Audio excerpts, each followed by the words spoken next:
I will now call to order the September 26, 2024 Board of County Commissioners Business Meeting. County Administrator Gary Schmidt, would you please take the roll? Yes, thank you, Chair Smith. First, our staff support today. County Counsel Jane Vetto, Clerk to the Board Andrew Jiraki. Commissioners Schrader and Savis are out of the office today. Roll call, Commissioner Shull. Here. Commissioner West. Here. Chair Smith. Here, please rise for the Pledge of Allegiance. I pledge allegiance to the flag of the United States of America and to the republic for which it stands, one nation, under God, indivisible, with liberty and justice for all. Good morning, everyone. We are holding this meeting live and virtually. If you've joined us via Zoom, we will prompt you how to testify when the time is right. General public comment will be taken at the usual allotted time.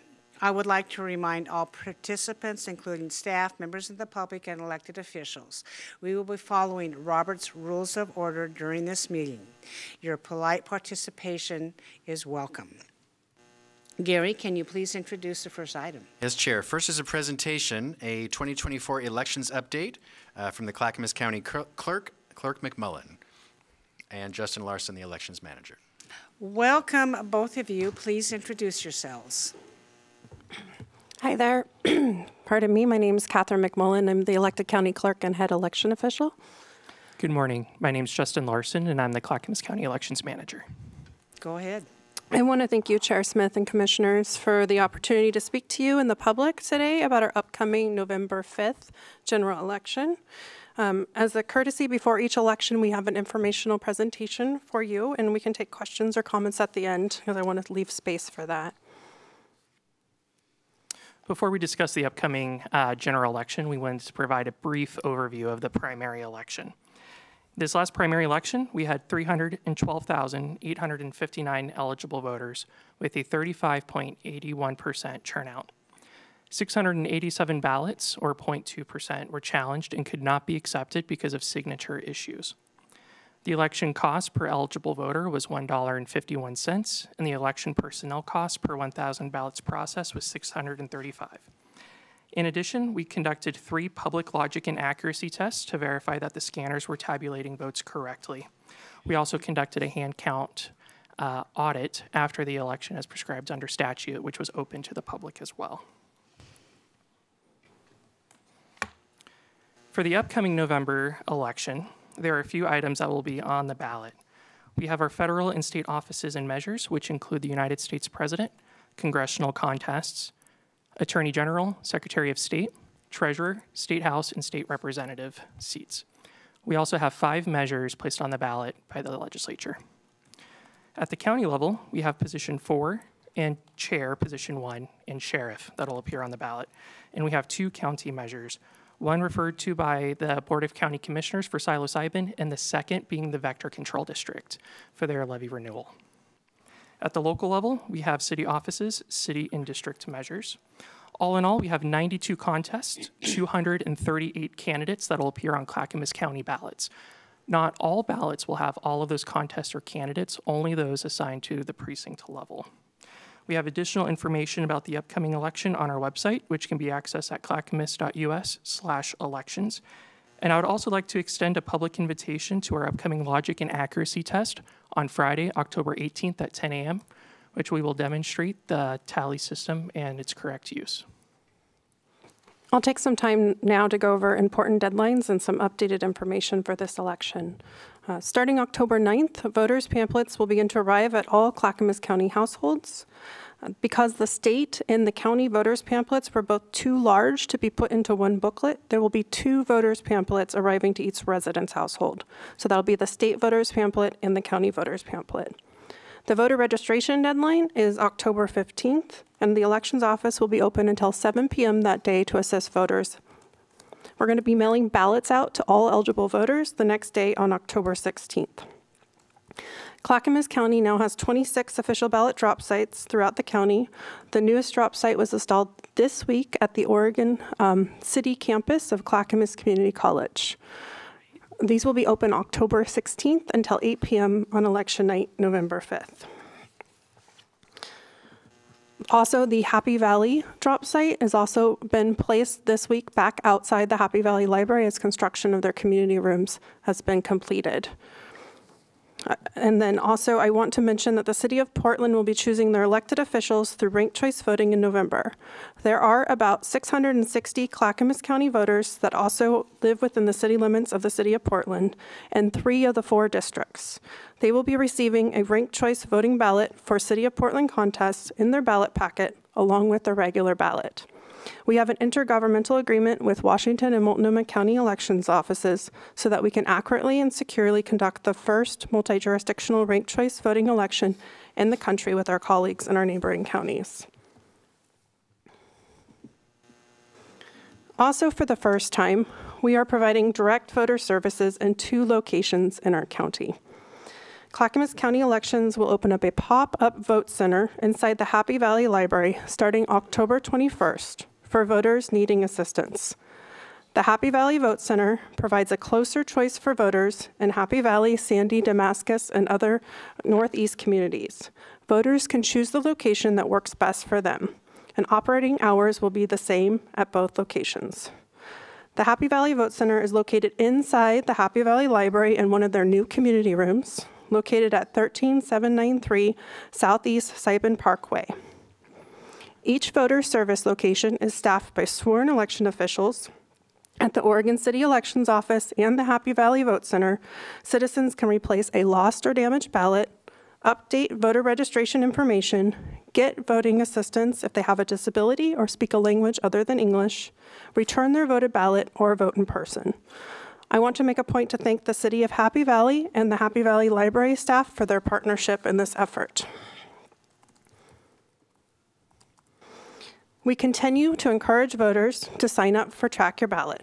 It's an easy way to know where your ballot is in the voting process from mailed to accepted. We currently have 9,941 voters who have signed up for this service. I want to pause to take a moment to thank our internal and external partners in this work. No clerk and no elections office is an island. We don't do this work by ourselves.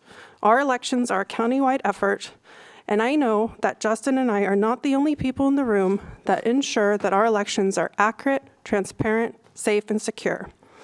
We have 150 sworn election workers that come in to help. We have clerk staff and leadership from my recording and records management divisions that know exactly what it means when I say all hands on deck. In the finance department, facilities expedites work orders during our election cycle, provides on-site staff on election night, installs drop sites. The grants team helps us secure and report out grants spending as we make needed improvements. Janitorial staff keep our public lobby and ballot processing areas clean and safe. The mailroom provides mailed voter registration and helps get our ballots out to voters after our initial mailing. Human Resources has helped with staffing our office with our talented permanent staff. PGA provides website and communications support. Technical Services is very responsive both at the help desk and in cybersecurity support. In addition, we'd like to thank the County Treasurer's Office for helping us install a new payment acceptance system so that we can now accept credit or debit cards when filing in our office. We'd like to thank Disaster Management, who assists our office with contingency planning to ensure that each election will be conducted with as minimal interruption as possible. County Administration, as they provide general support. The Sheriff's Office, local law enforcement, and our safety partners to protect election workers and voters alike, helping us ensure that our elections are safe and secure. The United States Postal Service delivers all of our official election mail, including voter notification cards, the voters' pamphlets, and of course, ballots.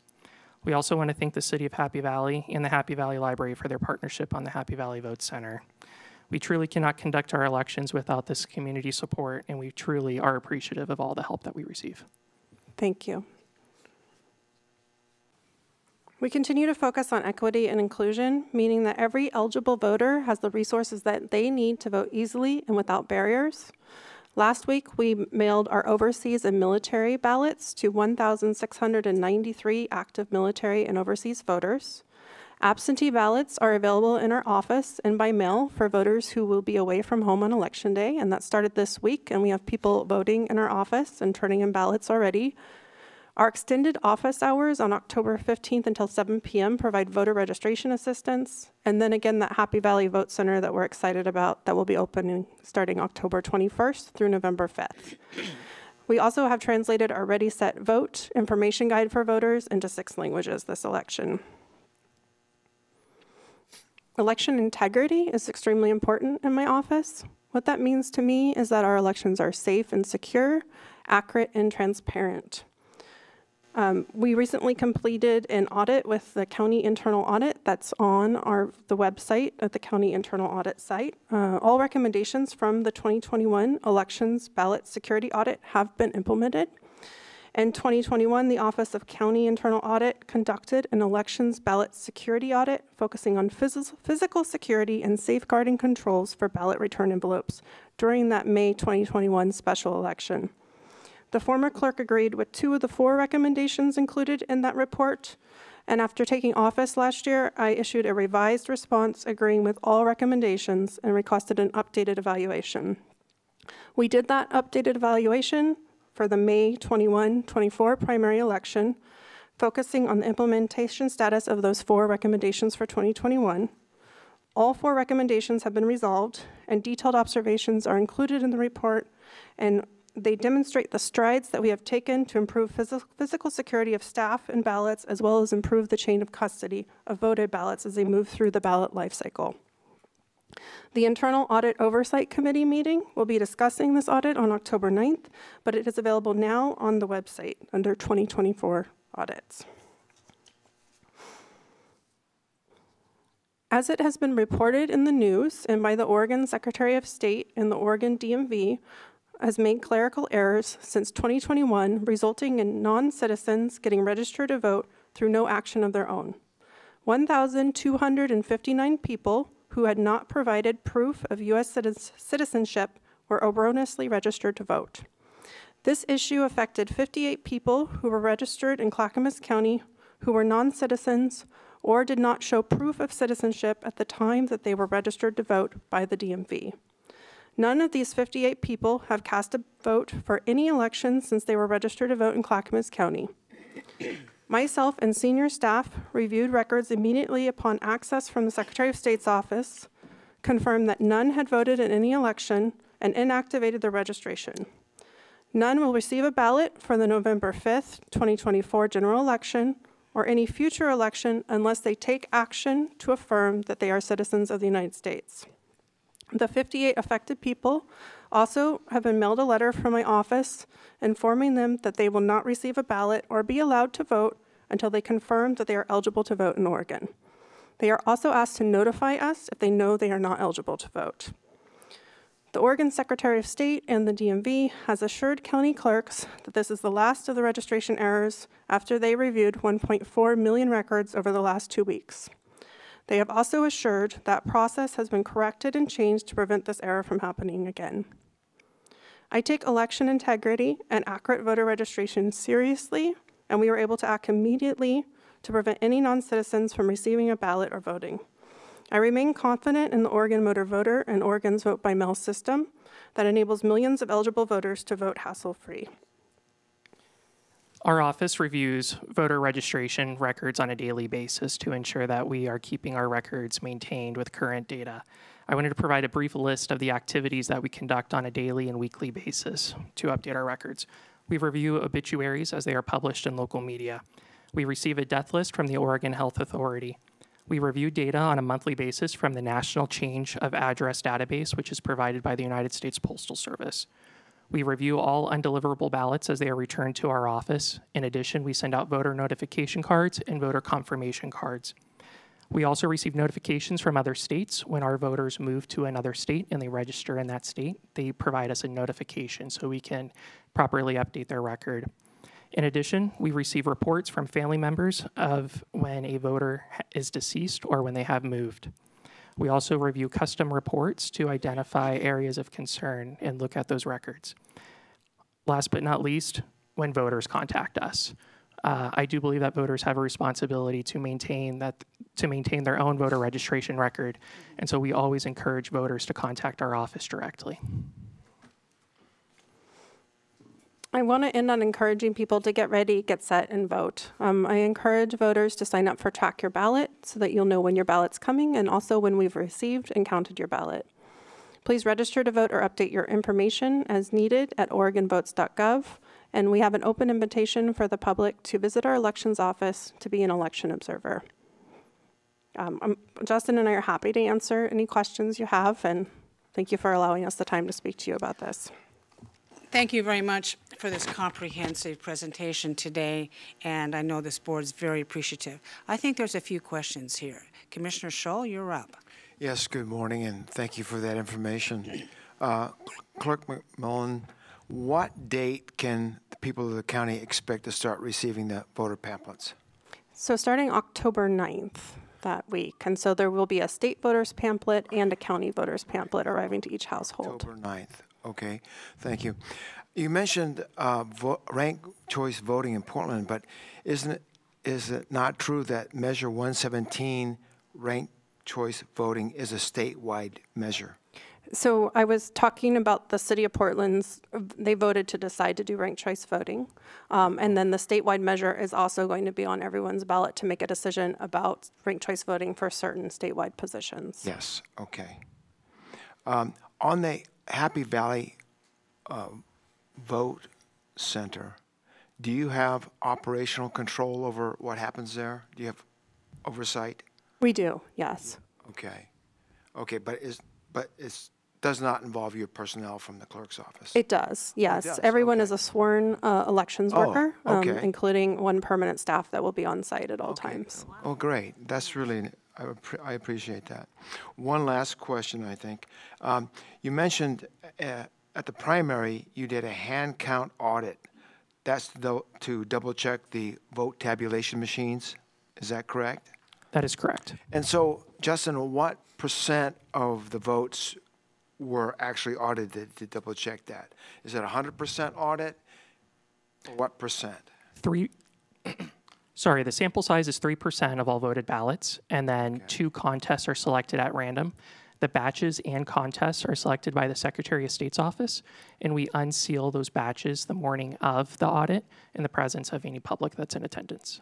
And the audit showed that the machine tabulators were spot on? Correct. Okay, good. Okay. Let's see here. Okay, I do have one more question. You mentioned that other states report to you when they have registered a former Clackamas County voter, right? Correct. So what's the time lag between that report being generated, you receiving it, and then you updating the voter rolls for Clackamas County? 1 to 2 business days, depending on the time of day that we receive the report from the other state. Okay. Well, that's encouraging also. And then finally, one more question regarding what you mentioned about the motor voter DMV problem. Has the Secretary of State modified the procedures at the DMV to preclude this from happening again? The DMV has. There was actually a legislative hearing yesterday that I would recommend that you watch. That was the presentation by both the DMV and the Secretary of State. Okay. That has actually okay. screenshots of what they changed in the process. Okay, good. I'll do that. And finally, thank you for your work. I really appreciate it. Elections are so important, and I know you're both doing a very professional job. I would also like to extend a thank you to all the volunteers from Clackamas County who help make our election process successful, accurate, and timely. Thank you. Thank you, Commissioner. Thank you, Commissioner West. Thank you. Great presentation. I think you might have already answered some of my questions in it, so I appreciate you being prepared based on the news that we've all seen recently. It's my understanding, I think OPV reported that the Democrat-led legislature passed in 2021 a policy or legislation that allowed illegal migrants to obtain a driver's license in Oregon. And they didn't need to have proof that they were legally here in the United States to do so. Do you know if that contributed to, now it's around 1,500 registered voters that were on the rolls that should not have been on the rolls. Do you know if that policy, or you guys have seen any instances where that policy has impacted the voter rolls not being updated or accurate or where they should be? I know that there was a change in procedure at the DMV in 2021, allowing the driver's cards to be issued that caused the ability to make that error to be present. But because I don't have much more information besides what I also read in OPB in that legislative hearing, I don't know that I can contribute any more to that. Election integrity has been on the forefront of many Americans' minds in the last 2 years, some valid, maybe some not valid. We're not here to debate that here in Clackamas County necessarily, but people are acutely aware. Now, I feel like that you have really done a good job in presenting and your priorities around this, and I appreciate that from you, Clerk. I really do, as someone who gets to serve with you in the county. But I am concerned that this might be a little bit of a canary in the coal mine, that we found these 1,500 within the last couple of weeks, 1,500 plus voters. Do you support a forensic audit being done statewide or countywide to make sure that only those that are legally eligible to vote are voting in our elections, as we seem to be a little bit more loosey-goosey than some of the other states in our policies and procedures statewide? We don't do in-person voting anymore. We don't, we are a little bit unique in our voting process. And so I think some people, to get some of that transparency and trust, might support that. What kind of audits would be effective to really make sure that only those that are legally able to vote are voting in Clackamas County? So as the county clerk, I have the responsibility to follow state law and also administrative rules as set by the Secretary of State's office, and I would be in support of whatever the Secretary of State's office wanted us to do to ensure that our rules are accurate and that we maintain our integrity.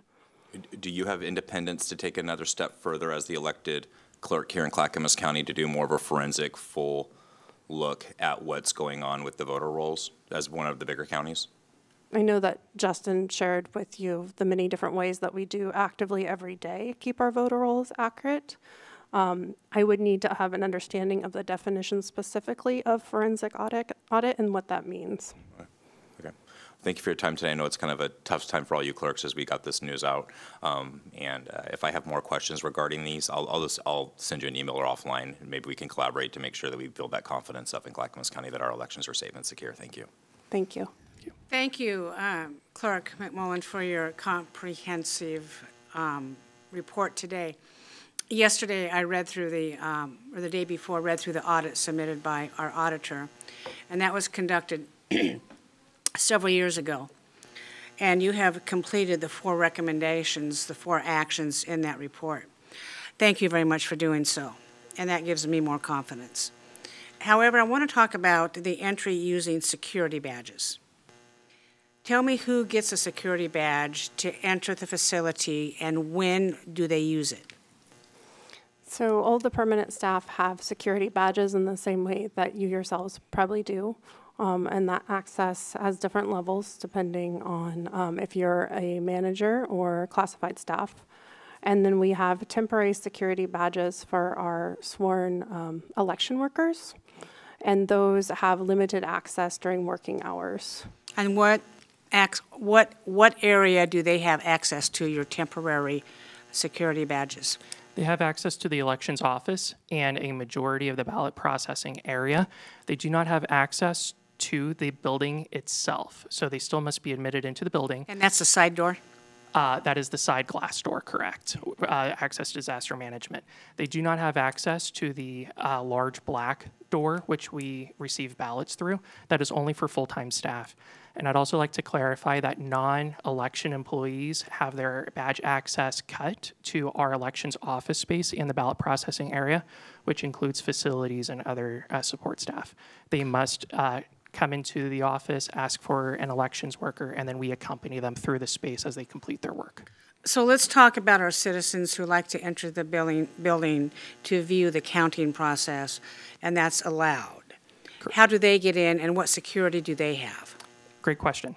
We will have some signs up outside of the building to direct election observers to the glass door where the entrance to disaster management is.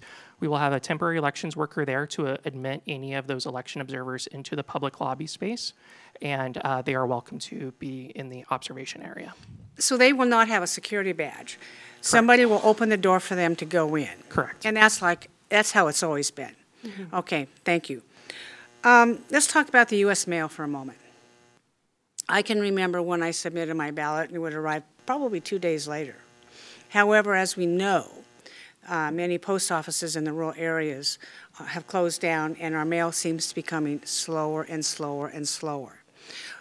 And I do not think the U.S. mail is as dependable as it used to be. And that has a great effect on our voting system.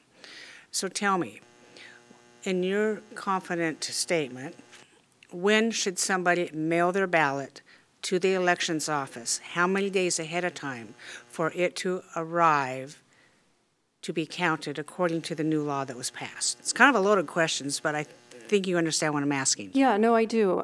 So in our messaging this election, we are going to ask voters if they're going to mail their ballot to put it in the mail by the Friday before Election Day. Okay. And if it's after that date, then they should drop it off to one of our 26 official ballot drop sites. Officially, ballots can be received and counted in my office up to 7 days after Election Day if it is postmarked Election Day or before. Okay.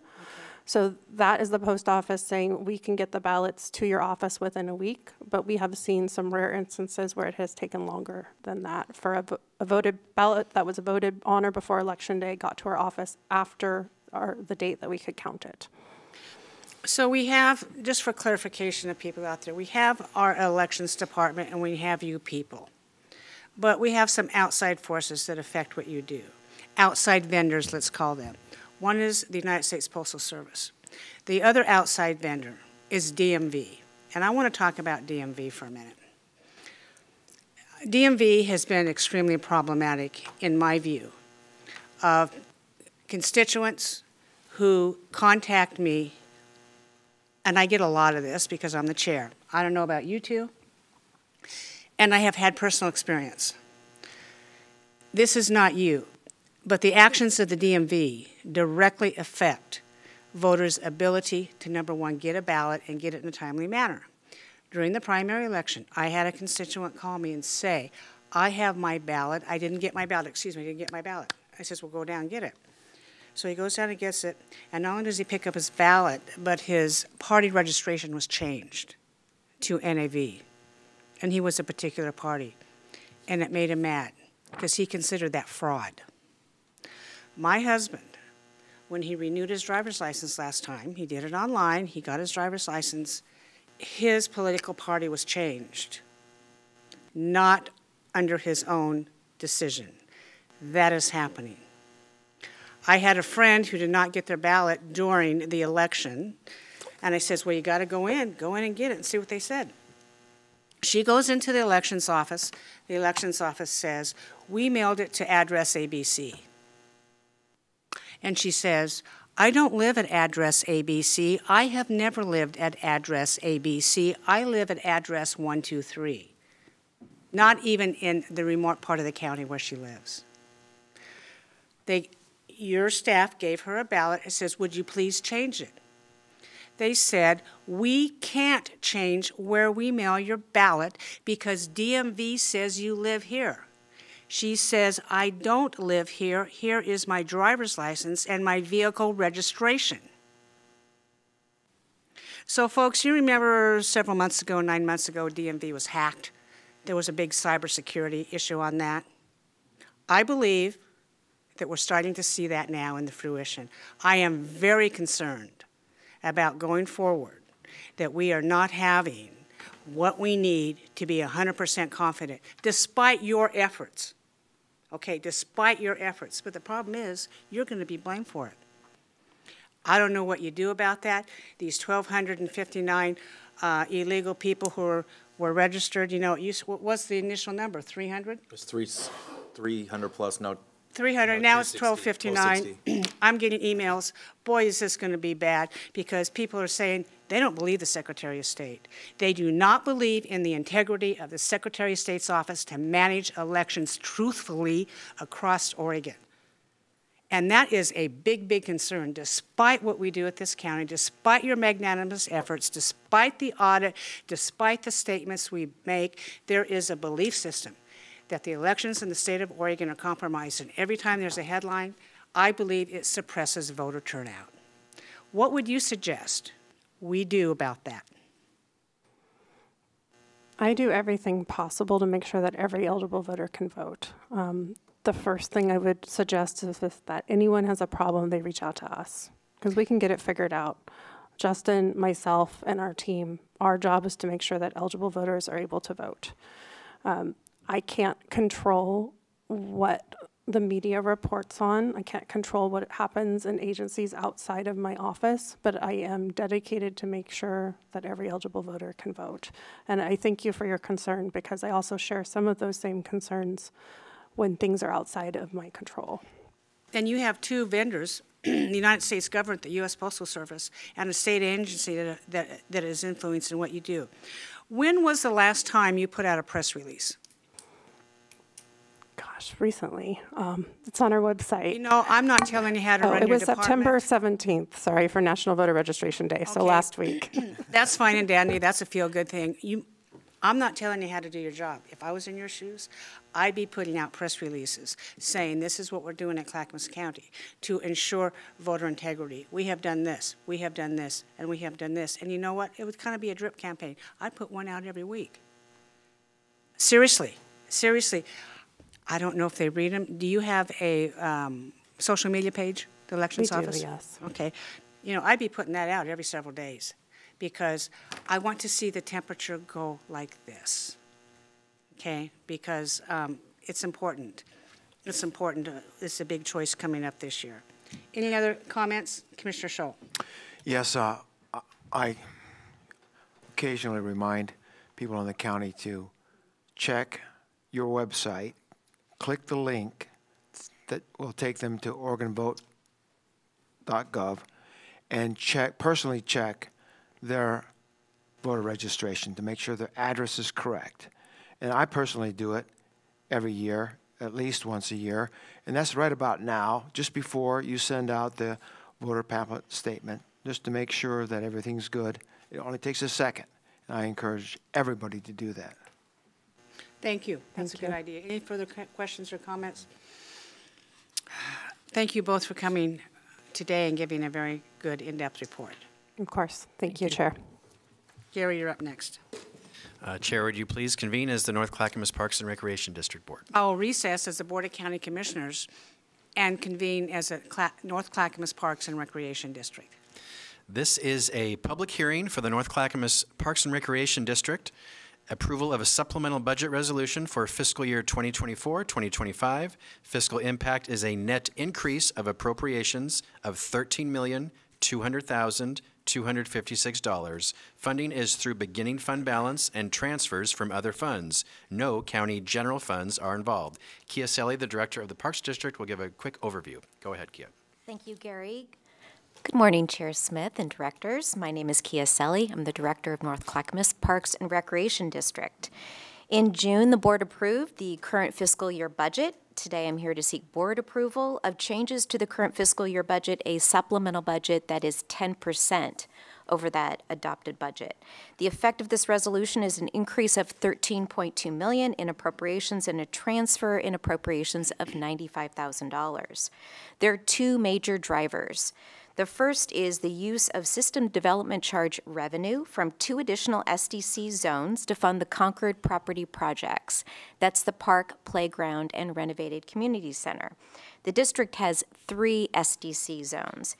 Use of district-wide SDC funds is possible because the Concord property projects are considered a district-wide resource in the SDC capital improvement plan. The board approved addition of the Concord property projects to the SDC capital improvement plan last June, actually on June 1st, 2023. So additional SDC charge funds will move to the capital fund in place of some of the general fund previously allocated to these projects. The second major driver is the timing of expenditures for the Concord property projects. Last fiscal year, we had expected some expenses for that construction project.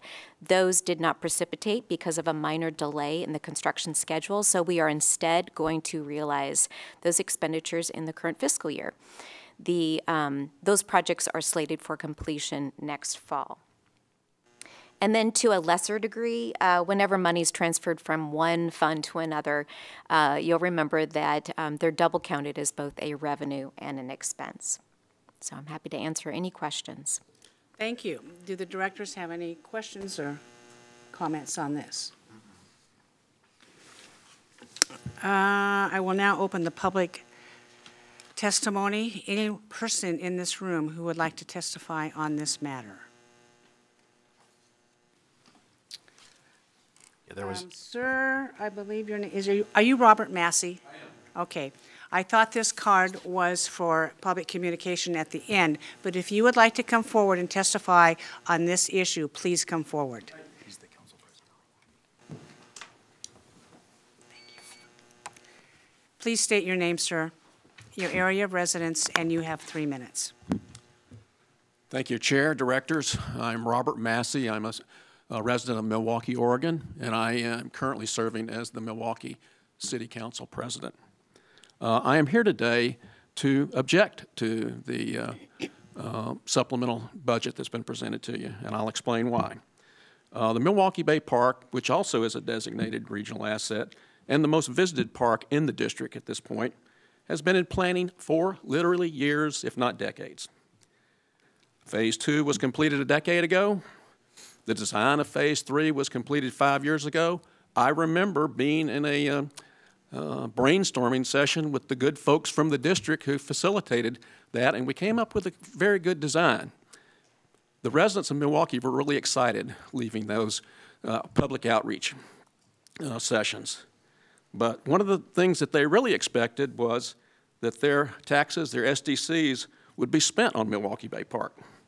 So our residents, your constituents, are always asking me, why are other projects proceeding when so much time, effort, and funds have been invested in Milwaukee Bay already? I really don't have a good reason for them. But maybe that's the wrong question to be asking. I would ask, why aren't Concord and Milwaukee Bay both proceeding? Concord is certainly a valuable project, but we don't really believe it's an either-or dilemma. Our review of NCPRD's budget indicates there's sufficient funds, especially with the grants, for both to proceed, or at least to make significant progress on Milwaukee Bay Park. But the budget and the supplemental lack clarity. The inputs from the jurisdiction are difficult to discern.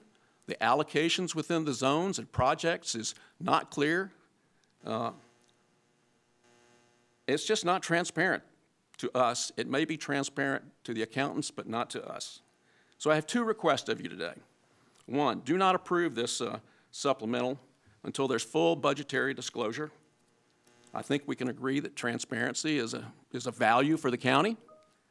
And I would ask each of you, who are the directors of the Parks District, to become really involved in the issues around the parks. There is an observation in business and the social sciences called the wisdom of the crowd.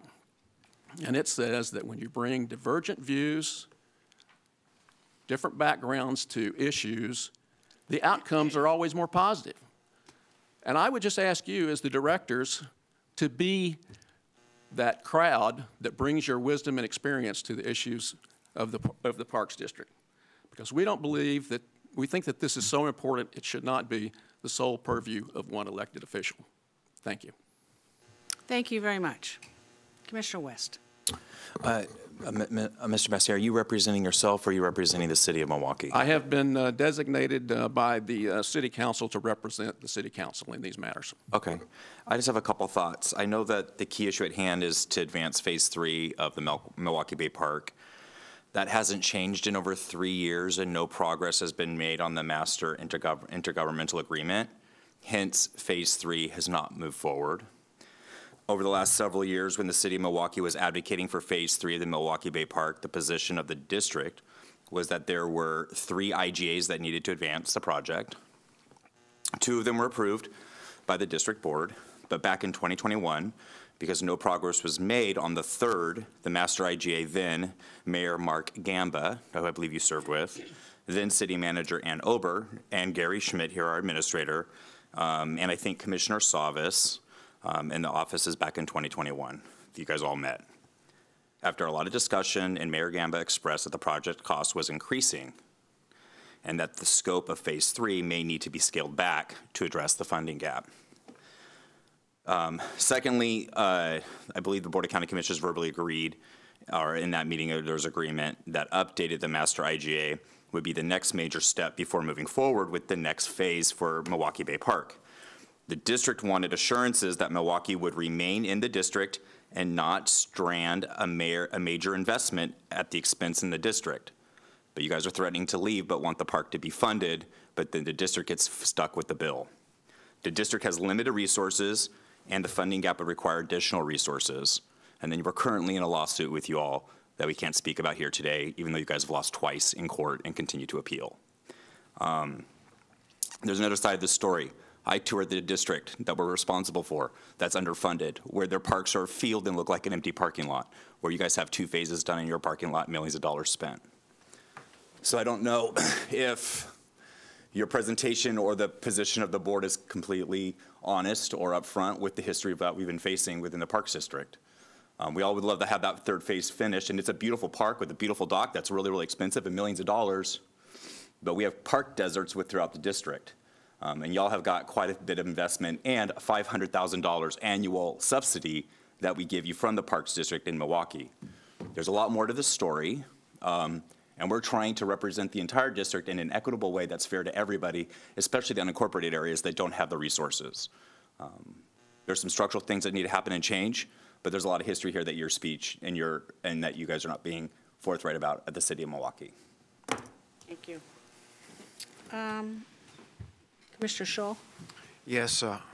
Good morning, Mr. Massey. Good morning. Thanks for coming in and seeing us today. You mentioned that you had some concerns about clarity in the budget. And transparency, of course, is one of my concerns on all issues that we deal with in the county. My question for you is, what kind of more information do you need on the budget?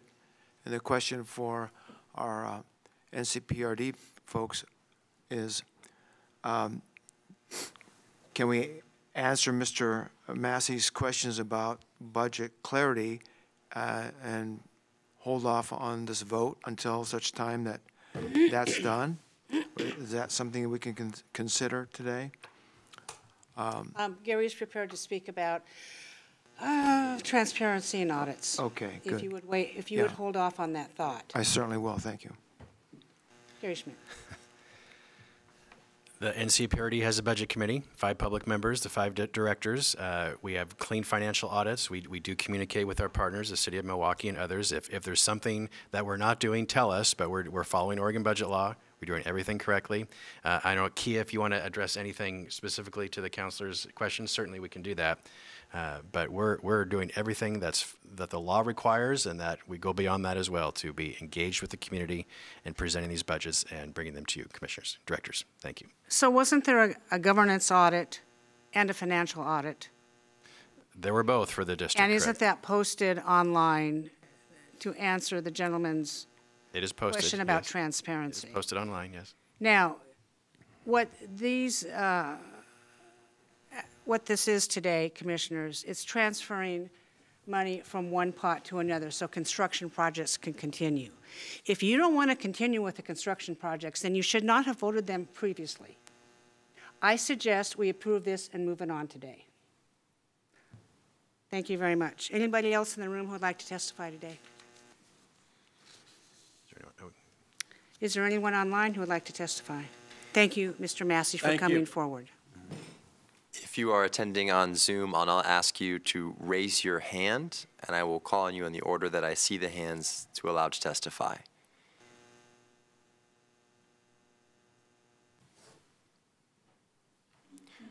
Madam Chair, I see none.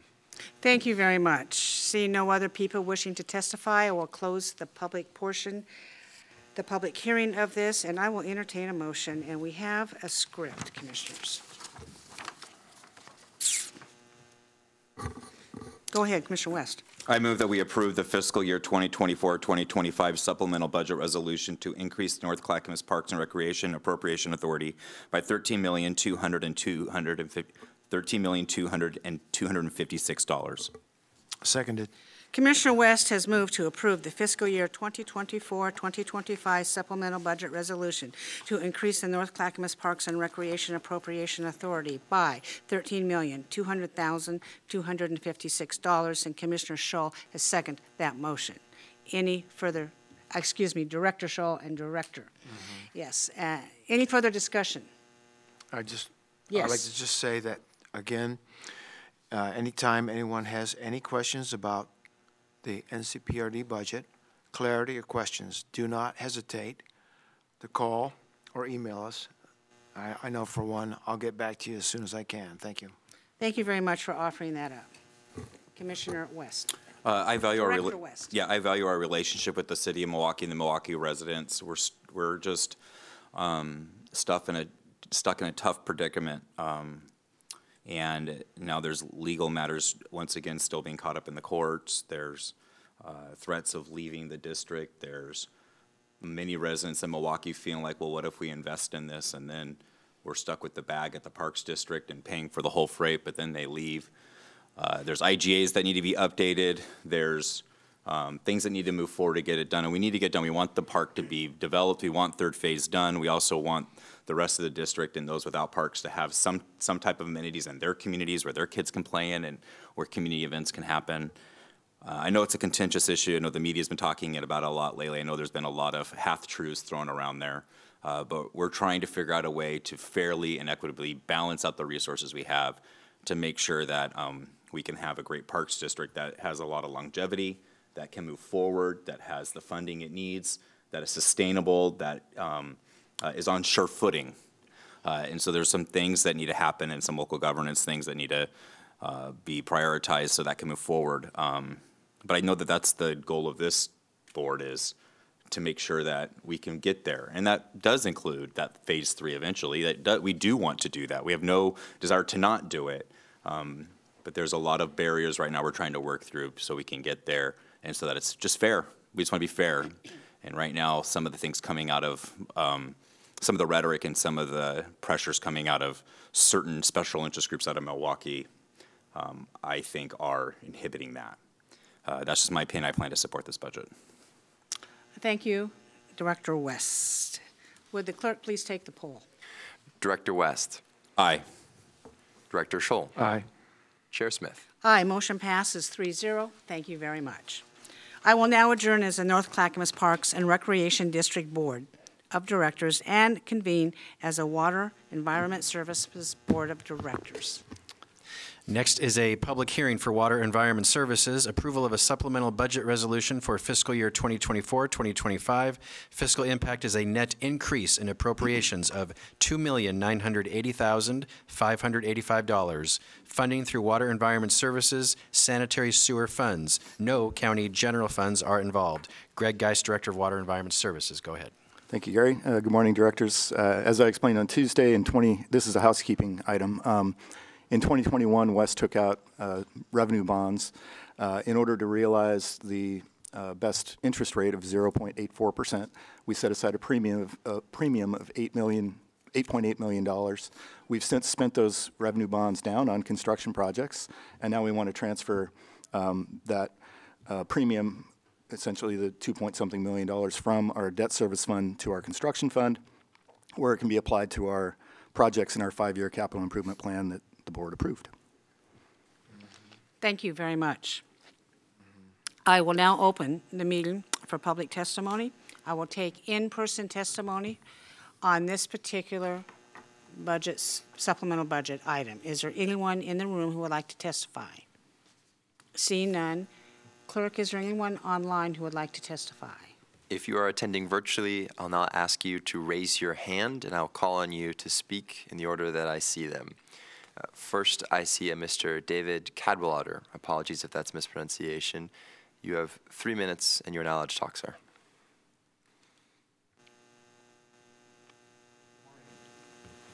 My name is David Cadwallader, resident of Clackamas County and the city of Milwaukee. I'd like to express my gratitude to all of you for your willingness to listen and to respond to concerns from the community about Milwaukee Bay Park. This is my third time speaking with you, and I respect your time. I do not intend. So, sir, we're on the Water Environment Services budget public hearing. Did you want to speak about that topic? My apologies. I will wait for the right Okay, turn. we'll bring you back in later for regular public comment. Thank you. Thank you very much. Anyone who would like to speak on the Water Environment Services supplemental budget? If there is anyone else attending virtually who wishes to testify for the Water Environment Services public comment period, this is now your final opportunity to raise your hand, and I will call on you. Madam Chair, I see none. Thank you. Do the directors have any qualifying questions or comments on this budget? No. Seeing none, I will close the public hearing, and I will ask if there's a motion. I move to approve the fiscal year 2024-2025 supplemental budget resolution to increase the Water Environment Services Appropriation Authority by $2,980,585. I'll second. Director Scholl has moved to approve the fiscal year 2024-2025 supplemental budget resolution to increase the Water Environment Services Appropriation Authority by $2,980,585.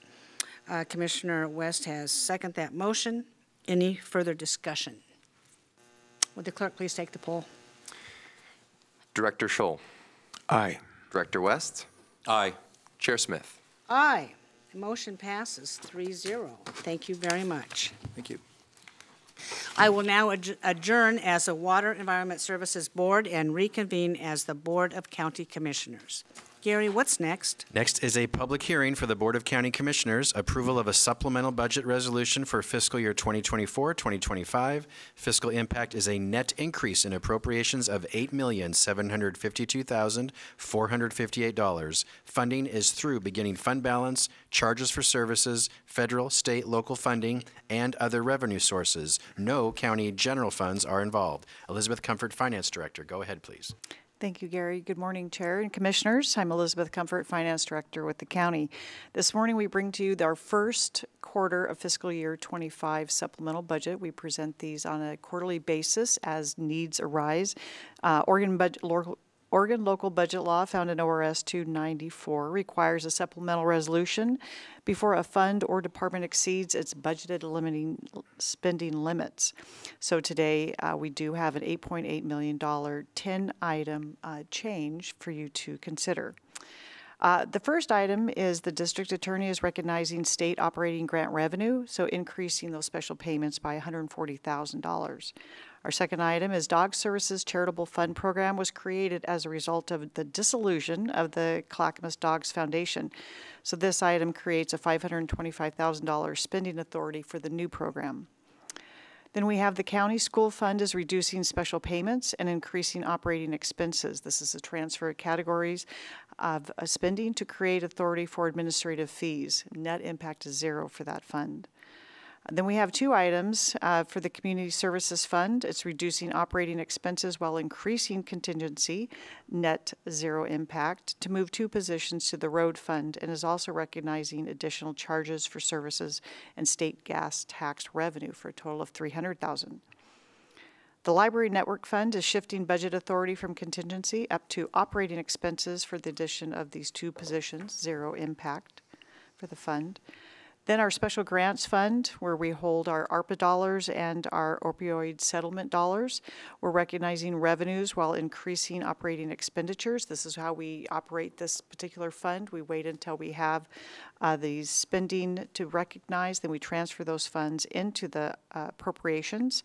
So we'll be recognizing operating expenses and special payments for a total of $2.4 million to complete those eligible projects for, yes. Then in H3S, we have businesses are recognizing additional federal and state grant revenue, so we're reducing contingency and increasing operating expense by $4 million. Then in Technology Services Fund, this is an annual practice we have. They have a lot of rolling from fiscal year to fiscal year projects that aren't completed, so we do allow them to increase operating expenses to complete projects and recognize beginning balance to carry those dollars over, and then also increase contingency for a total of $1.3 million. And finally, risk management claims fund is reducing contingency, increasing operating expense to fund a workplace violence prevention coordinator position. Zero impact to that fund. Available for questions. Do the commissioners have any clarifying questions or comments on this presentation? Seeing none, I will now open the meeting for public testimony. I will take in-person testimony on this particular supplemental budget. See none. Clerk, do we have anybody online who wants to testify on this particular supplemental budget? If you are attending virtually and wish to comment on the supplemental budget, I'll ask you to please now raise your hand, and I'll call on you in the order that I see. Chair, I see none. Thank you. I will now close the public communication portion of this meeting, and we will move on. I will entertain a motion. Chair, I move that we approve fiscal year 2024-2025 supplemental budget resolution to increase the Clackamas County Appropriation Authority by $8,752,458. Seconded. Thank you. Commissioner West has moved to approve the fiscal year 2024-2025 supplemental budget resolution to increase Clackamas County Appropriation Authority by $8,752,458. $158. It has been seconded by Commissioner Shull. Any further discussion? Seeing none, would the clerk please take the poll? Commissioner Shull? Aye. Commissioner West? Aye. Chair Smith? Aye. Motion passes 3-0. Thank you very much. Gary, what's next? Next is the consent agenda. Andrew, would you please read the consent agenda?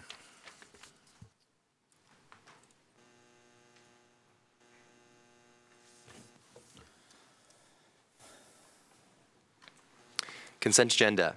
A, elected officials. Item 1, approval of previous business meeting minutes.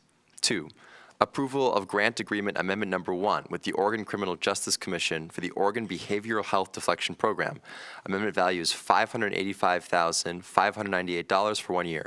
Total agreement value is $1,060,853 for 1.5 years. Funding is through Oregon House Bill 4002. No county general funds are involved. 3, approval of a grant agreement with the Oregon Criminal Justice Commission for the Organized Retail Theft Program. Total agreement value is $50,000 for 1 year. Funding is through the Oregon Criminal Justice Commission. No county general funds are involved. 4, approval of amendment number 2 to the annual operating plan with the United States Forest Service for patrol services. Amendment value is $69,212 for 1 year. Total agreement value is $134,000, $185.08 for 4 years.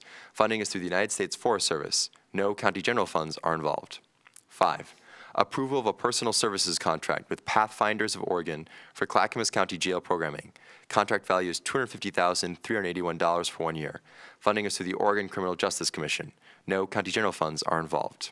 6, approval to accept the Organized Retail Theft Grant from the Oregon Criminal Justice Commission.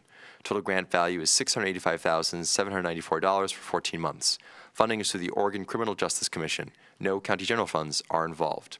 B, County Council. 1, approval of a board order adopting operating rules for the Board of County Commissioners. No fiscal impact. No county general funds are involved. 2, approval of a federal subrecipient grant agreement with the North Clackamas School District for capital repairs of the Wichita Center. Total agreement value is $1 million for 2 years. Funding is through county-approved ARPA funds. No county general funds are involved. C, Technology Services. 1, approval of a contract amendment with the State of Oregon to add a dark fiber connection to the Gladstone Department of Motor Vehicles office. Total amendment value is $85,665 for 1 year. Funding is through the Clackamas Broadband Exchange Fund. No county general funds are involved. 2, approval of a contract with the City of Sandy for Clackamas Broadband Exchange storage space. Total contract value is $12,450 for 1 year. Funding is through county-approved ARPA funds. No county general funds are involved. 3, approval of a board order authorizing a purchase order to renew support service by Oracle America for PeopleSoft software. Total contract value is $614,175.29 for 1 year. Funding is through departmental cost allocation, which does include a small portion of county general funds. D, Health, Housing, and Human Services. Approval of a subrecipient grant agreement with CODA Incorporated for opioid treatment in Clackamas County Jail. Agreement value is $200,000 for 2 years. Funding is through opioid settlement funds. No county general funds are involved. 2, approval of Amendment Number 7 to an intergovernmental agreement with the City of Lake Oswego for ambulance services. Amendment value is $44,235.84 for 1 year. Total contract value is increased to $379,388.64 for 12 years. Funding is through American Medical Response Northwest. No county general funds are involved. 3, approval of Amendment Number 1 to a provider agreement with Care Oregon Incorporated for behavioral health services. Amendment value is $1,416,250 for 6 months. Total agreement value is increased to $7,253,146 for 1 year. Funding is through the Oregon Health Plan. No county general funds are involved. E, Disaster Management 1. Approval of a grant application to the Federal Emergency Management Agency Building Resilient Infrastructure for Communities program. Total grant value is $50 million. Funding is through a federal grant with $12.5 million in matching funds from Portland General Electric. No county general funds are involved. F, Transportation and Development 1. Approval to allow repurchase of a property parcel by Jim Nagy for $1,202.72. Funding is through purchaser. No county general funds are involved. 2, approval to allow purchase of a property parcel by Ed Edner and Elizabeth Brandon for $371.04. Funding is through purchaser. No county general funds are involved. 3, approval of a resolution declaring the public necessity and for acquisition of right-of-way, easements, and fee property, and authorizing good faith negotiations and potential condemnation actions for the site distance improvements at the Canby-Markham Highway and Gribble Road project. Total project value is $50,000. Funding is through road funds. No county general funds are involved. G, Finance 1. Approval of a public improvement contract with A.C. Schomer & Sons Incorporated for the Clackamas County Stabilization Center. Total contract value is $1,632,992 for 1 year. Funding is a direct allocation from House Bill 5204 through the Oregon Department of Administrative Services. No county general funds are involved. H, Juvenile 1. Approval to accept the congressionally recommended awards approved to fund Clackamas school-based behavioral health and substance abuse juvenile justice prevention program. Total award value is $500,000 for 2 years. Funding is through the United States Department of Justice. No county general funds are involved. Madam Chair, that concludes the consent agenda. Thank you very much. Does any commissioner wish to remove any topic from this particular consent agenda? Any further discussion? No. I will accept a motion. I move for approval of the consent agenda. I will second. Commissioner Scholl has moved for approval of this consent agenda, and Commissioner West has seconded that. Seeing no further discussion, would the clerk please take the poll? Commissioner West. Aye. Commissioner Scholl. Aye. Chair Smith. Aye. Motion passes 3-0. Thank you very much. Up next is public communication. This portion of the agenda shall be limited to items of county business which are properly the object of board consideration and should be nonpartisan in nature, as the BCC is a nonpartisan governing body under Oregon revised statutes and county code. Testimony is limited to 3 minutes. Comments shall be respectful and courteous to all. As a reminder, you can email submissions for public communication at bcc@clackamas.us, and these will be accepted as part of the public record. I will now open the meeting for public testimony, and I will take in-person testimony first. I do have a blue card from a gentleman, Paul Pawlowski. I'm sorry if I mispronounced your name. Pawlowski, please come forward, sir. State your name and your area of residence, and you have 3 minutes.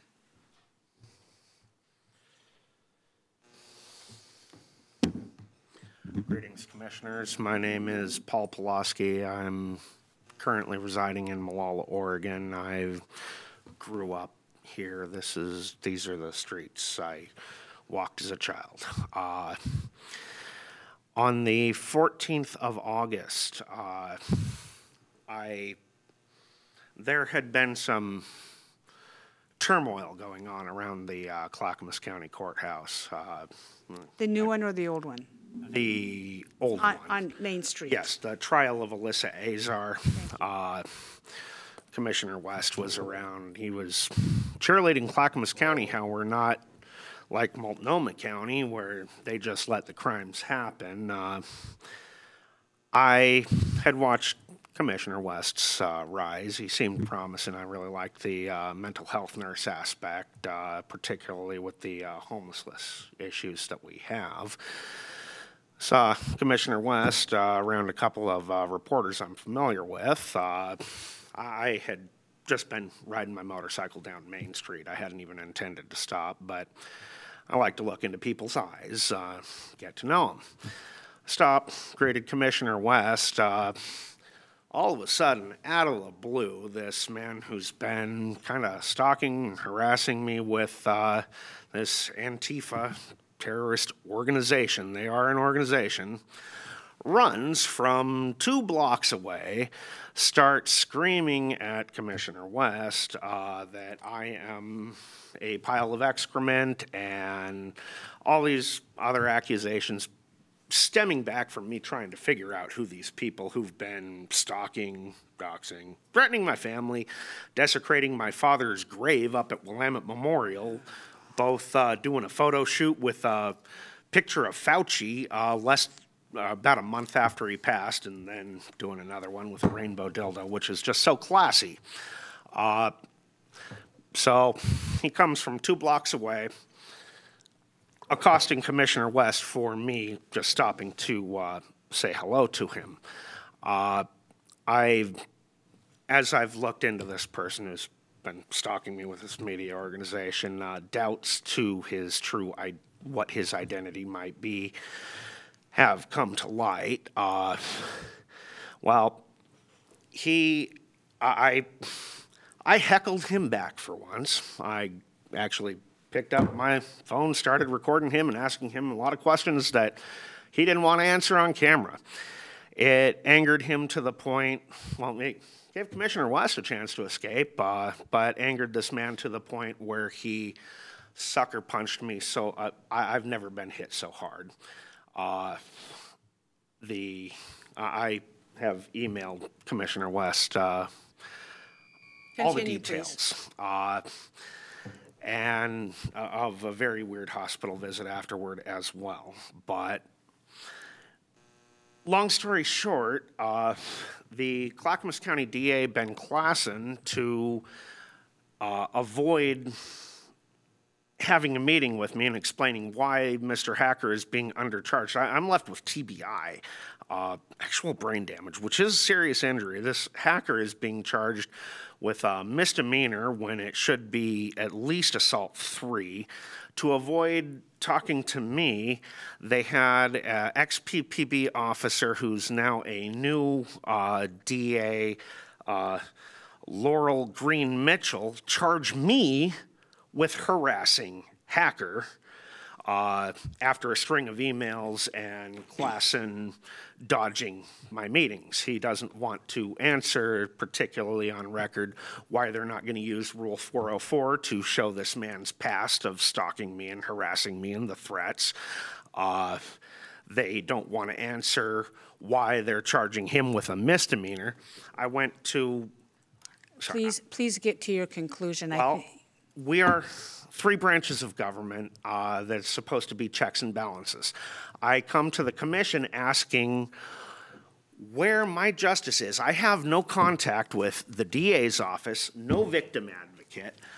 Judge Weber down at the courthouse was livid when she found out that there was a named witness witnessing the fact that this hacker guy's lawyer is saying that requested a date for October 23rd so they can plea Hacker down so they can let him off of it.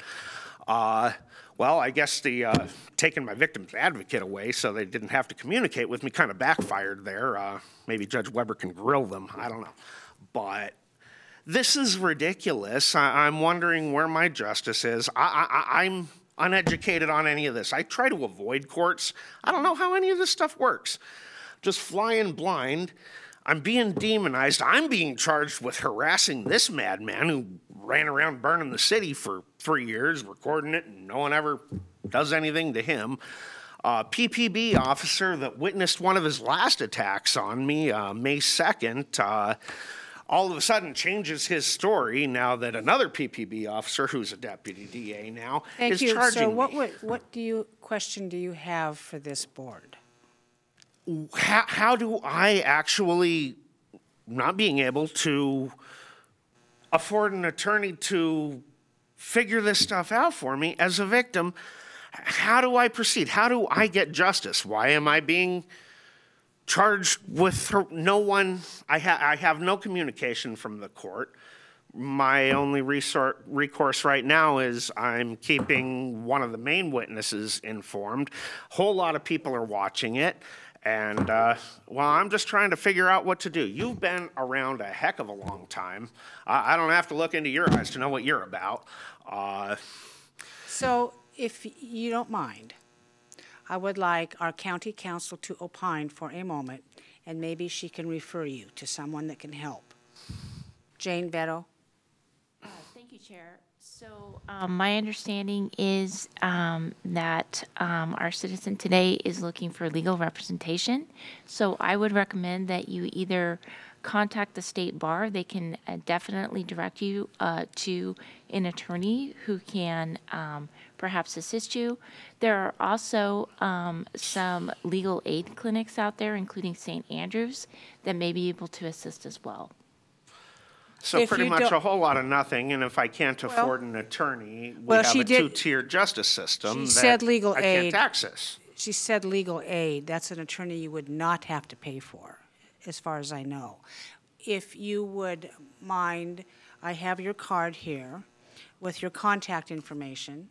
Yes, there's a phone number and an email. I'm going to give it to our county administrator, Gary Schmidt, and let's have someone follow up with you who can assist you in finding what you desire. And I think you desire some representation and proceed on with this action. Questions answered is what I Okay, questions desire. answered. I can be I back can't weekly promise- to see if there's any updates. I can't promise, but let's just try to find out. Let's take a deeper dive into this a little bit. The way I look at this is a civil rights violation. I try to talk to my electeds, I get attacked, then I get charged for harassing the guy when I speak up for myself. So, yeah. It's an unfortunate incident, and I'm very sorry that the whole affair happened. That's all I can say today. As am I. That said, we don't need to be cheerleading how different Clackamas is from Multnomah quite yet. We're close. I would disagree wholeheartedly with you. Thank you for coming forward. Gotcha. I will entertain anyone else in this room who would like to testify today. Thank you coming forward. Yes. The clerk, is there anyone online? If you are attending virtually and wish to speak, I'll ask that you raise your hand, and I'll call in the order that I see. First, I see a hand from Mr. David Cadwalader. I'll allow you to talk now, sir, and you have 3 minutes. Good morning, and my apologies for speaking out of turn earlier. My name is David Cadwalader, resident of Clackamas County and City of Milwaukee.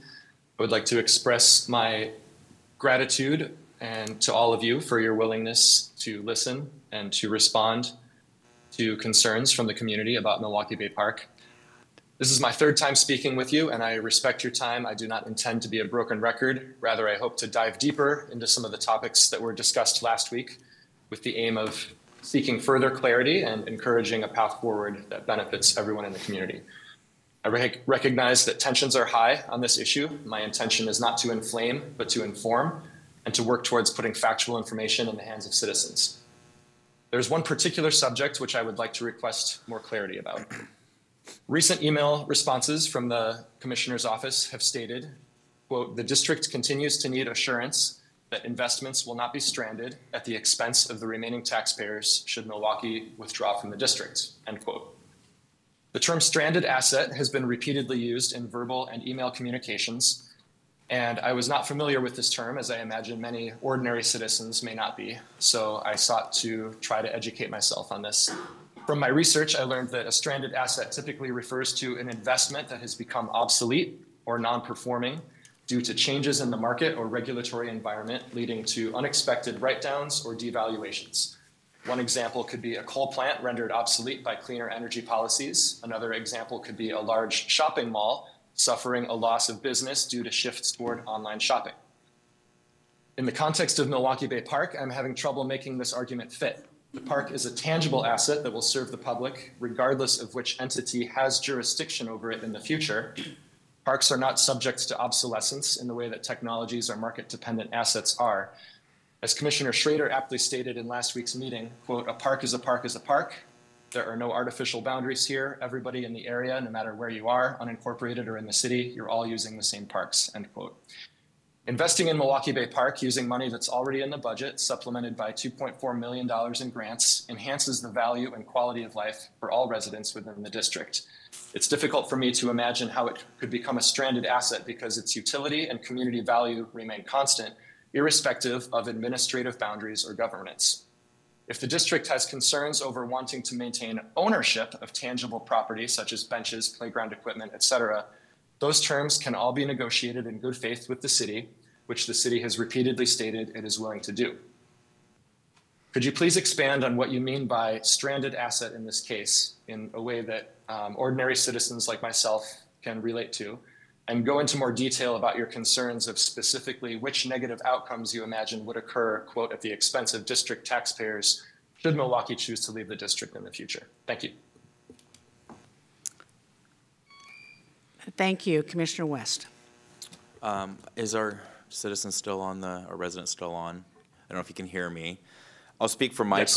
Thank you. Thank you for your testimony, David, and it was very well done, and I appreciate you taking the time. I know that it's not always easy to do that during the workday, and thank you for caring about our parks. I honestly really appreciate the dialogue you're trying to have with us, and this is a newer issue for me because a lot of this was done before I got here on the commission, but it's my understanding this is not a new issue. It's been going on for 3 years, and then we had 3 IGAs that needed to be dealt with. 2 of them got dealt with, and then there was the big third one that needed to be negotiated, and that was also when Mark Gamba was mayor, and Commissioner Scholl and the city manager and City of Milwaukee all got into a room here in the county in 2021 to try to figure that out. We thought we were at the very, very, very close to getting that IGA done, but in the old IGA, Milwaukee, unlike the rest of the district, held veto power and squashed the whole thing at the very end, which would have allowed us to move forward potentially with phase 3 of the park. And then now we're being sued continually for them to be able to leave just on a vote of the city council, not as if it impacts the rest of the district, which 2 judges have said absolutely not, that breaks state statute, and now they're trying to sue us in the appellate court. The city of Milwaukee receives $500,000 a year just in subsidies alone from the Parks District. And even in those discussions back in 2021, Mayor Mark Gamba expressed that the project with escalating costs would have to even potentially be scaled back. And then secondly, we verbally agreed that the next major step moving forward had to be that phase 3 of the IGA, and that is a major hangup to be able to do this the right way.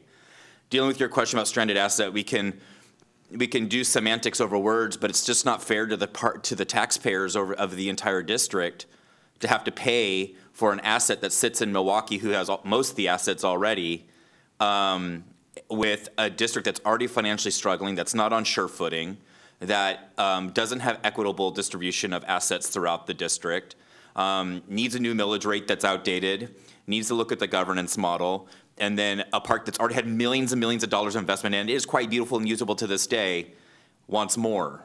It just seems a little bit unfair. And for me as a new commissioner, I want phase 3 done. I probably want to go there with my family and enjoy the new amphitheater with you.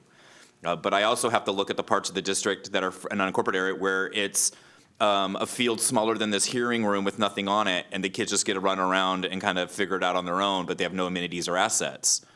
I just don't think that's fair, and we have to be fair to everybody. That's where we govern the whole district. So I'm trying to figure out how to get Milwaukee to be a fair and honest broker at the table, while also meeting our common goal of wanting to get phase 3 done. I don't think it's fair, whatever we want to call that asset, to have an entire district pay for it and then have them stuck with the financial burden of it, and then y'all just kind of get a brand new beautiful asset in your community. It just doesn't seem the ethical or right thing for me to do as an elected. I want to work with you, David, to get there. That's just where I'm at. I'm speaking from my own space here. Thank you very much. Clerk, is there anyone else online who would like to testify? This is a final call for public testimony from those attending virtually. If you are in the Zoom room, please raise your hand if you wish to comment. Madam Chair, I see none. Thank you. I will now close the public communication portion of this meeting, and we will move on. Gary, what's next? Next is County Administrator Update. That's me. I'd like to recognize our employees during my time today. Today, I want to honor two of our employees, one from Disaster Management and one from Technology Services, who are receiving an award from the Oregon Emergency Management Association for our work providing wildfire evacuation maps online during the recent wildfires. Brenna Cruz from Disaster Management and John McDowell from Technology Services are receiving this award from the Oregon Emergency Management Association, which is a statewide association of emergency managers, emergency responders, government agencies, private sector, and elected officials committed to building strong partnerships to minimize the impacts of disasters on the residents and communities of Oregon. This award that Brenna and John are receiving is the Innovation, Collaboration, and Service Award for their outstanding support for the best visual experience for individuals accessing maps during wildfire season. Top in the state. Wow. So congratulations to Brenna and John and our team for helping make sure the public is well informed during wildfire season, which we're having way too often here in Clackamas County. Congratulations, and all the teams in disaster management and technology services. That is my update for today. Thank you, Commissioners. Thank you very much. That was kudos to our wonderful employees. I love hearing that news. We will now move on to Commissioner Communication. Commissioner Scholl, you're up. Good morning, Clackamas County. We had a good rain yesterday across the county, a little over a half-inch average. And I want to thank everybody in Clackamas County for your work in fire prevention this year. Although there are fires still burning in the state, we don't have any in the county right now. And I'm proud to say, happy to say, that while just a little under 2 million acres burned in the state of Oregon this year, only about 1,000 acres burned in Clackamas County. That is just, I don't know if it's just pure luck or because of the fire awareness and the work we've done in the county to mitigate wildfire, reduce fuels. Communities have been active since 2020 in taking action to mitigate the potential for wildfires. But anyway, we saved in the state, or in the county, untold millions of dollars by making it through this fire season with very little, comparatively speaking, acres burned. Thanks again for your fire awareness. And on Tuesday evening, I had the pleasure of attending the Sunrise Corridor public outreach at the Happy Valley High School. It was well attended. And I want to thank our own Clackamas County planning staff, Jacobs Engineering, Kittleton Engineering, and the Sunrise Corridor Steering Committee and Leadership Cohort for their work. I encourage everybody to go to clackamas.us/sunrise and look at the slides on the proposed Phase 2 of the Sunrise Corridor from 122nd to 172nd. I think that the plan that they're looking at, the layout of the new highway, is very, very good. And I was happy to see that this plan incorporates all aspects of the community. It is not just a huge 8-lane freeway passing through Clackamas, but it's a well-designed, well-thought-out plan, and I encourage you to see it at clackamas.us/sunrise. And also on that website, click the survey link on the Sunrise Corridor and take the survey and let our design team know your thoughts about that. It's very encouraging. You heard from the clerk today if you watched this whole meeting, and you know that 15 October is the last day that you can register in person at the clerk's office to register to vote. Online registration ends at 11:59 p.m. on 15 October, and your postmarked card for registration needs to be postmarked not later than 15 October. It's your responsibility to make sure that your ballot goes out to the right location, and your voter pamphlet also. And voter pamphlets go out, like the clerk said, on 9 October. So please go online to the clerk's website and click the link to check your voting registration and make sure your address is correct. I do it every year, at least once, and I like to do it just about a week before the voter pamphlet statement goes out to make sure it's correct. Also, on the ballot in November, there's so many measures that are very important, one of them being Measure 117, ranked choice voting. And if that passes, you'll see ranked choice voting throughout the state of Oregon. And that's going to change the way that you vote for the president, U.S. senators, congressional representatives, the governor of Oregon, secretary of state, the treasurer, the attorney general, and Bureau of Labor and commissioner. So please be aware of that. Make sure you read that voter pamphlet statement from cover to cover when it comes out on or about 9 October. Yesterday was the Metro Policy Advisory Committee meeting in Portland at the Metro offices. One of the action items was to vote on approval or disapproval of the urban growth report from Metro. And when it came to a vote, after a lot of discussion, the urban growth report was approved with 3 amendments. One amendment was made by myself, and that amendment had to do with asking Metro to agree to stand up a task force ending no later than mid-2025 to report to the Metro Council highlighting opportunities for growth and capacity models that are more reflective of market realities. And that has to do with making sure that the urban growth report and the urban growth reports of the future are much more sensitive to the needs of business in our county. Mayor Buck made another amendment to the motion, and that was to, by the way, my motion amendment did pass. Yeehaw! Mayor Buck made an amendment to the motion not to add more restrictions to the Sherwood West density other than what's called out already by state law. That passed. And Mayor Callaway made an amendment to the motion that Metro should adopt the high growth projection scenario for population and high growth jobs. That has to do with that will have an impact in the future on how Metro looks at the need for expanding the urban growth boundary. And that passed. So it was a good meeting. And then there was a quick, we were running out of time, and there's a quick briefing from Metro on the Metro solid waste plan. Oh. And real quickly on that, my comment was that staff had not yet seen the draft plan, and that Metro was moving towards getting it approved here in the next few weeks. And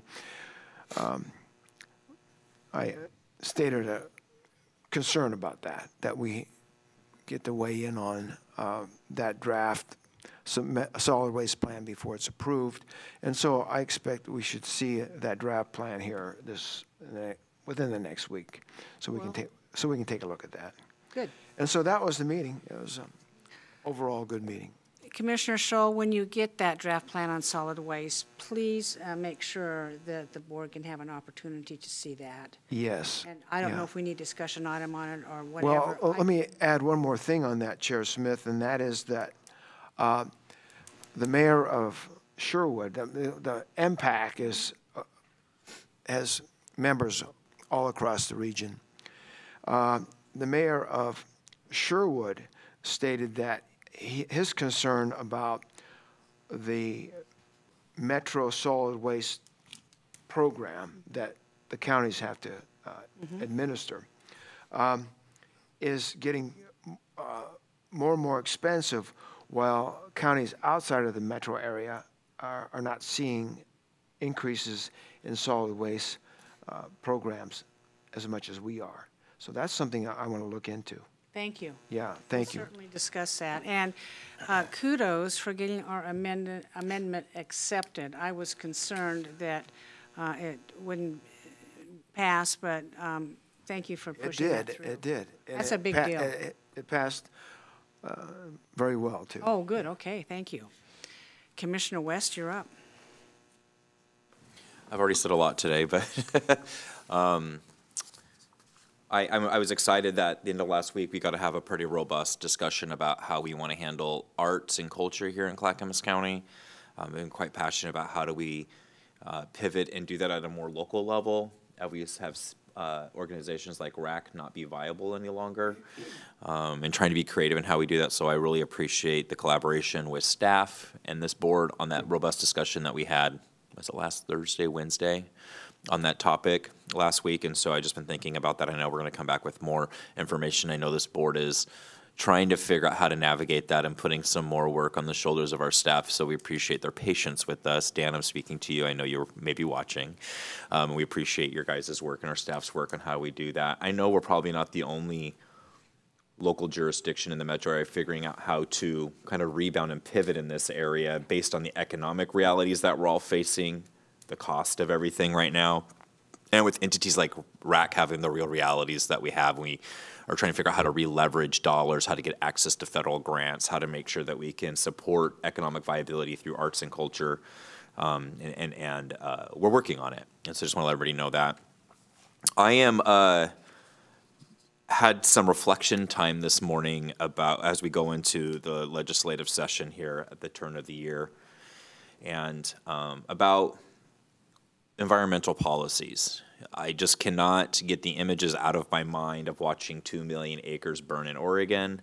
We just had quite the scare. You're right, Commissioner Scholl, only 1,000 in Clackamas, but we both toured the Camp Creek fire, and by the grace of God, that was not a national catastrophe with a water supply to the greater Portland area being completely contaminated with no way to mitigate that in a way that would have been an epic problem. I can't express that enough. And so we were honored enough to go on that tour together and to tour those old forests and to see where the burns happen. And it was weather and providence that allowed us to not have to lose Bull Run, in my opinion. And I don't know, I'm not happy with the federal response on how to help protect those assets and those lands. I'm just very concerned about how we continue to pass very expensive environmental policies in the state of Oregon, many that have cost the taxpayers billions and have been a colossal failure. One of the biggest examples of that is the BETC tax credit program. Nearly a third of those credits, per the State of Oregon Secretary of State audit in 2016, were deemed speculative in nature and outright fraud and resulted in the imprisonment of individuals associated with the program. Oh, geez. And that happened just a few years ago in our legislature through these environmental programs. And so often these programs seem to be more ideologically driven and anti-human in many aspects than actually practical in how we adapt and how we do better for the environment. How do we deal with carbon issues and environmental issues and pollution and being good stewards of the environment, but we also don't put a ridiculous burden that hurts the everyday man and woman that lives in our community. And we promote the electrification of everything while taking away energy choice from consumers. We talk about how we care about carbon, but we continue to be slow in our response in dealing with forests ablaze. People losing their lands, their livestock. And I'm just disheartened that this just didn't happen when 20 years, 30 years ago when I was a boy. I didn't watch the state. It happens sometimes, but not like this, not every year. And we can only let this go for so far before we start to get really practical. A policy that maybe I'd like to maybe talk about in the county is, I believe in carbon sequestration. I think it's really viable and it fits the value system and it's affordable in Oregon. The state, I believe, has 8,000 something roadway miles and different places where maybe they can plant different plants that will help take the carbon out of the air. It's plant food. In the county, do we have areas that are in our jurisdiction where we can plant nice plants or trees that will help eat the carbon in the air and reduce carbon in our communities through through community gardens or through just planting out in roadways and alongside roadways, or planting out around an intersection or a roundabout or something that where we're focusing on how do we do more sequestration in Clackamas County locally. And then are we doing procurement on different supplies that we need locally? So if we have to use a gallon of diesel fuel to drive all the way across the state to get some supply to Clackamas County, how much carbon? I think it's like 6 miles of. I have the number here. I think it's yeah. So 6 road miles equals 1 gallon of diesel approximately. So that's 22.38 pounds of carbon expended. So how can we be super local in our procurement process in Clackamas County so that we don't have to go long distances while supporting local businesses and local farmers and people in Clackamas and Clackamas first type of mentality when we have to procure services and supplies in Clackamas, and we're just like being cautious with how we're using those fuel resources, which is probably much more reasonable than electrifying everything when we see these bus companies and other solar companies go under when they're speculating through government funding and spending, and there's no skin in the game because they're using taxpayer dollars. And so who gets stuck with the bill? It's the guy that's the electrician living in Molalla trying to feed his family that just sees local prices go up. I mean, this is just insane how much we're causing the prices to go up for our community. So I like us to try to find maybe, I know we had a carbon, I don't know, what was it? We had the Sustainability Solutions Group help work to do a plan, an environmental sustainability plan for Clackamas. There was nothing substantive in there that was actually realistic, that provided real outcomes that impacted real Clackamas County residents.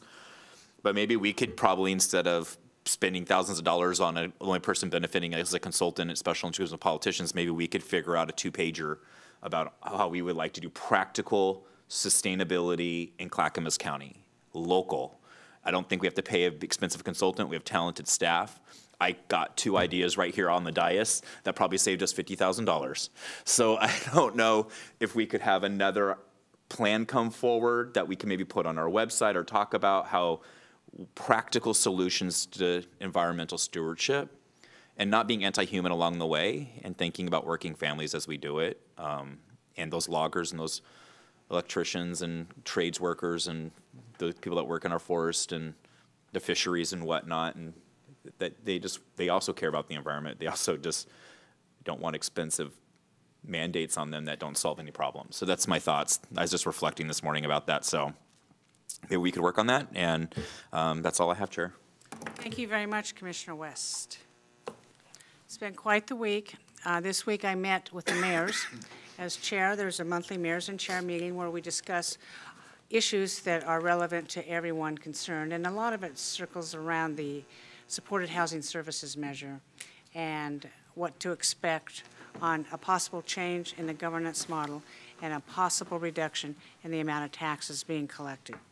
And I think everybody's concerned this is going to happen. What's going to happen? We're just kind of waiting for that. It's a very good meeting. Good discussions, I thought, Gary. Also, last night we had a courthouse tour of the old courthouse in Oregon City. As you remember, this board decided that we would convene a committee of local stakeholders of Oregon City who have an interest in what happens with the courthouse. And we convened, and those people were there. Mayor McGriff was there. Commissioner Schrader is also on the committee. However, she was traveling and wasn't home for that. And the big takeaway for me on this was every single person who toured the courthouse yesterday was so thankful to be able to see it, and was so thankful that we built a new courthouse, because of the working conditions are abysmal. And commissioners, if you've not taken the many tours that I have, it is incumbent upon you to do that before they move out.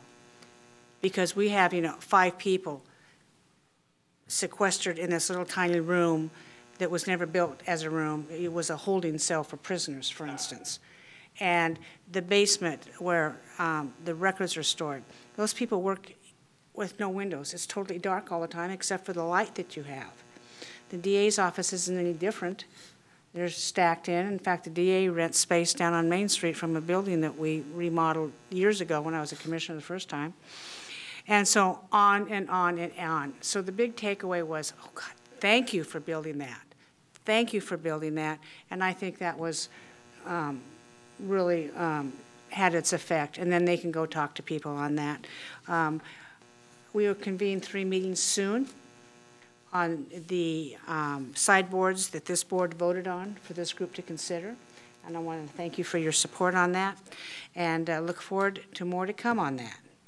Seeing no further business before this commission, we are adjourned.